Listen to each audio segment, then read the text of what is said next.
ஓம் நமச்சிவாய. திருச்சிற்றம்பலம்.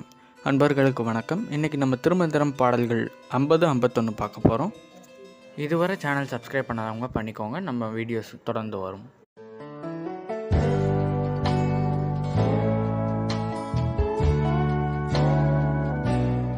பாடல் 50.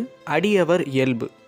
சூடுவன் நெஞ்சிடை வைப்பன் பிரான் என்று பாடுவன், பன்மலர் தூவி பணிந்து நின்று ஆடுவன், ஆடி அமரர் பிரான் என்று நாடுவன், நான் என்று அறிவதுதானே.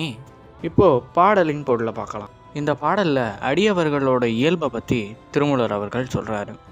எப்போதும் இறைவனின் திருவடியை சிரசில் வைப்பதும், நெஞ்சத்தில் வைத்து போற்றுவதும், அவனை மலர்களால் அர்ச்சித்து வழிபடுவதும், ஆடி பாடுவதும், அவரையே தலைவனாய் வைத்திருப்பதும் அடியவர்களின் இயல்பு அப்படின்றத இந்த பாடல் மூலமாக நமக்கு திருமூலர் அவர்கள் சொல்கிறாரு. பாடல் 50ஓட முதல் தலைப்பான கடவுள் வாழ்த்து பகுதி முடியுது. இப்போ நம்ம இரண்டாவது தலைப்பான வேத சிறப்பு அதிலேருந்து பார்க்க போகிறோம். பாடல் 51. வேதத்தை விட்ட அறமில்லை, வேதத்தின் ஓதத்தகும் அறம் எல்லாம் உள, தர்க்க வாதத்தை விட்டு மதிஞர் வளமுற்ற வேதத்தை ஓதியே வீடு பெற்றார்களே. மதிஞர்னா அறிஞர்னு அர்த்தம். அதாவது வேதங்களில் நாம் செய்ய வேண்டிய அறங்கள் எல்லாமே கூறப்பட்டிருக்கு.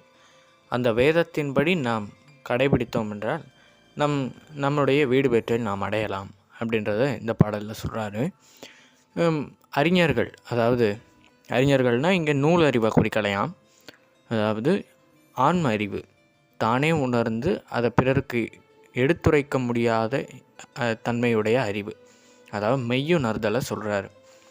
மெய்யுணர்ந்த அறிஞர்கள் எல்லாருமே வேதத்தின் வழி, வேதத்தை ஓதி தான் அவங்க வீடு வேற்றை அடைந்தார்கள் அப்படின்றத இந்த பாடல் மூலமாக நமக்கு சித்த திருமூலர் சொல்கிறாரு. சரிங்க நண்பர்களே, இன்றைக்கி நம்ம 2 பாடல்கள் பார்த்துட்டோம். மீண்டும் ஒரு நல்ல பதிவில் உங்களை சந்திக்கிறேன். அதுவரை நன்றி, வணக்கம்.